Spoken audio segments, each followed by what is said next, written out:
ॐ पार्थाय प्रतिबोधितं भगवता ॐ पार्थाय प्रतिबोधितं भगवता ॐ पार्थाय प्रतिबोधितं भगवता ॐ पार्थाय प्रतिबोधितं भगवता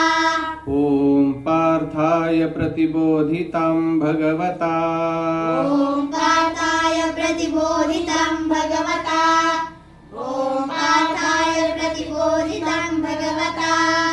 ॐ पार्थाय प्रतिबोधितं भगवता नारायणेन स्वयं नारायणेन स्वयं नारायणेन स्वयं नारायणेन स्वयं नारायणेन स्वयं नारायणेन स्वयं नारायणेन स्वयं नारायणेन स्वयं व्यासेन ग्रथितं पुराणमुनिना व्यासेन ग्रथितं पुराणमुनिना व्यासेन ग्रथितं पुराणमुनिना व्यासेन ग्रथितं पुराणमुनिना व्यासेन ग्रथितं पुराणमुनिना व्यासेन ग्रथितं पुराणमुनिना व्यासेन ग्रथितं पुराणमुनिना व्यासेन ग्रथितं पुराणमुनिना मध्ये महाभारतम् मध्ये महाभारतं मध्ये महाभारतं मध्ये महाभारतं मध्ये महाभारतम् मध्ये महाभारतं मध्ये महाभारतं मध्ये महाभारतम् अद्वैतामृतवर्षिणीं भगवती अद्वैतामृतवर्षिणीं भगवती अद्वैतामृतवर्षिणीं भगवती अद्वैतामृतवर्षिणीं भगवती अद्वैतामृतवर्षिणीं भगवती अद्वैतामृतवर्षिणीं भगवती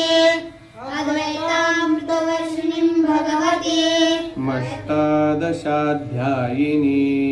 मष्टादशाध्यायिनी मष्टादशाध्यायिनी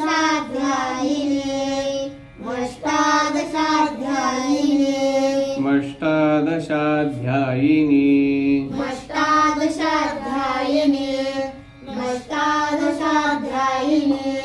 मष्टादशाध्यायिनी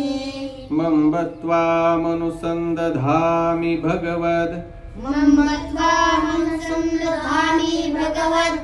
मम्बत्वामनुसन्दधामि भगवद् मम्बत्वामनुसन्दधामि भगवद् मम्बत्वामनुसन्दधामि भगवद् मम्बत्वामनुसन्दधामि भगवद् मम्बत्वामनुसन्दधामि भगवद् मम्बत्वामनुसन्दधामि भगवद् गीते भवद्वेषिणीम् गीते भवद्वेषिणीं गीते भवद्वेषिणीं गीते भवद्वेषिणीं गीते भवद्वेषिणीम् गीते भवद्वेषिणीं गीते भवद्वेषिणीं गीते भवद्वेषिणीम् ॐ पार्थाय प्रतिबोधितं भगवता नारायणेन स्वयं व्यासेन ग्रथितं पुराणमुनिना मध्ये महाभारतम् अद्वैतामृतवर्षिणीं भगवतीमष्टादशाध्यायिनी मम्बत्वामनुसन्दधामि भगवद्गीते भवद्वेषिणीम्